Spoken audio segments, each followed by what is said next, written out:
வந்து பாராளுமன்ற உறுப்பினர் ஸ்ரீதரன் அவர்களை இராணுவ தளபதிக்கு வாக்களித்ததற்காக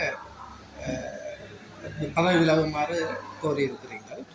அதேவேளை இராணுவ தளபதியாக இருந்த சரத் பொன்சேகாவுக்கு வாக்களிக்க சொல்லியும் ஏற்கனவே இடம்பெற்றிருக்கு. இது ரெண்டுக்கும் முடியான சரத் பொன்சேகாவுக்கு வாக்களிக்கும்படி தமிழ் தேசிய கூட்டமைப்பு தமிழ் மக்களை கோரின போது நானோ ஸ்ரீதரனோ தமிழ் தேசிய கூட்டமைப்பில் இருக்கவில்லை. நாங்கள் அரசியலிலேயே இருக்கவில்லை.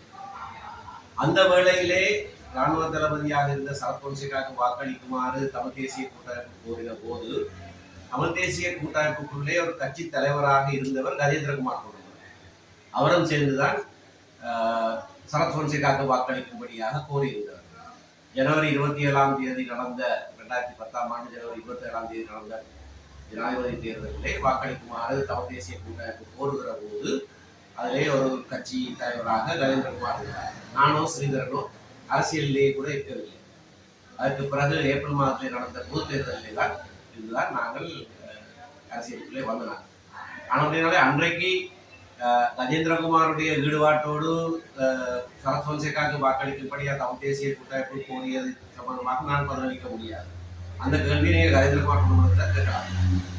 ஸ்ரீதரனை பொறுத்தவரையில இது ஒரு தடவை ஒரு இராணுவத்தினருக்கு வாக்களித்ததற்காக நாங்கள் இதை சொல்லவில்லை.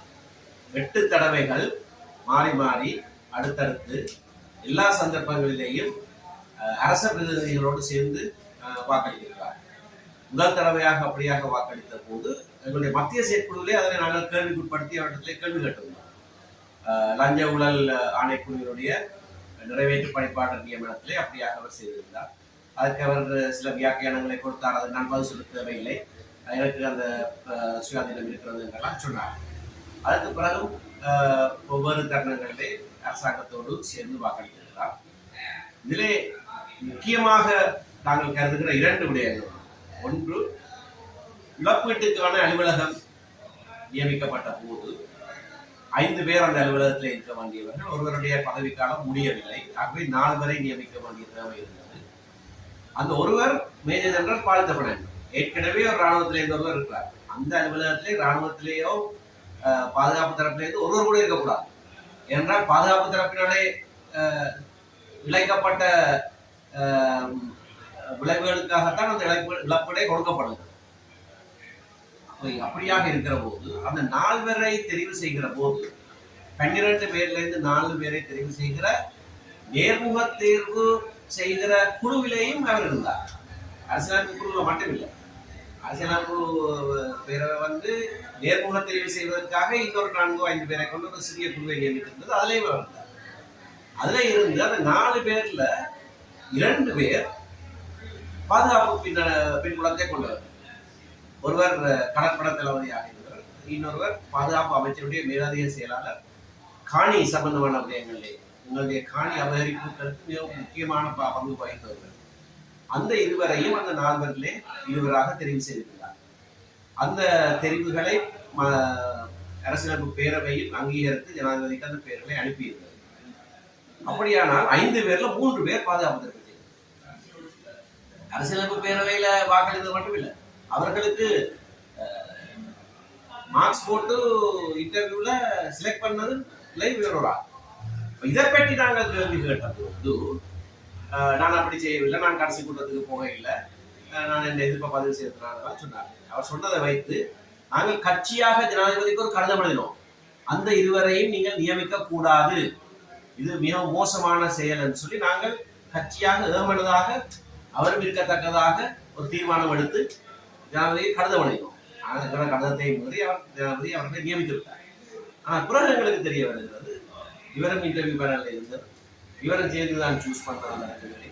அது மட்டும் இல்லாமல் பிறகு அது அரசியலமைப்பு பேரவையில் அந்த பேர்கள் ஜனாதிபதிக்கு அனுப்பப்பட்ட போதும் இவர் தன்னுடைய சம்பளத்தை தெரிவித்திருக்கிறார். அதுக்கு எதிர்ப்பு தெரிவித்தவர்கள் அங்கே இருக்கிறார்கள், சிவில் சமூகத்தை சேர்ந்தவர்கள் எதிர்ப்பு தெரிவித்திருந்தார்.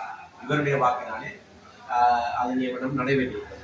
அதுக்கு பிறகு கணக்காளர் நாயகம் நியமனத்தில் பார்த்தால் 4 தடவைகள் ஜனாதிபதியுடைய பேரணைக்கு ஆதரவாக வாக்களித்தார். அந்த 4 தடவைகளும் சிவில் சமூக பிரதிநிதிகள் 3 பேருமே எதிராக வாக்களித்தார். எதிர்கட்சியை சேர்ந்த 2 பேரும். ஆனால் அது நிறைவேறவில்லை. 5 பேர் எதிராக வாக்களித்தார். ஒரு ஒரு கோட்பாட்டின் நிமித்தமாக. அப்படி இருக்கிற போது அரசாங்க பிரதிநிதிகளோடு சேர்ந்து இவர் வாக்களித்திருக்கிறார். அதுல இறுதியாக 4 இறுதியாகத்தான் ஒரு இராணுவத்தை சேர்த்து ஒருவர், அதுக்கு மாதிரி நாகரிக சிநேகிதர் ஒருவர், அப்படியான சில முன்மொழிவுகளுக்கும் ஆதரவாக வாக்களித்தார். இதில் இராணுவத்தை சேர்ந்த ஒவ்வாறு ராஜசிங்க கேர்னல் இருக்கிறவருக்கு சார்பாக வாக்களித்திருக்கிறார். 5-4 என்ற ரீதியிலே இந்த 4 முன்மொழிவுகளும் தோற்கடிக்கப்பட்டிருக்கின்றன. ஆனால் எதிர்கட்சியை பிரதிநிதித்துவப்படுத்துகிற உறுப்பினராக இருந்து கொண்டு, அதாவது பிரதான எதிர்கட்சி தவிர்த்து மற்ற அனைத்து எதிர்கட்சிகளையும் பிரதிநிதித்துவப்படுத்துகிற உறுப்பினராக இருந்து கொண்டு முற்று முழுதாக இந்த 8 தலைவர்களும் அரசாங்கத்தினுடைய முன்மொழிவுகளுக்கு தலையசைத்து வாக்களிப்பது சம்பந்தமாக பாராளுமன்றத்திலே கேள்வி எழுப்பப்பட்டிருக்கிறது.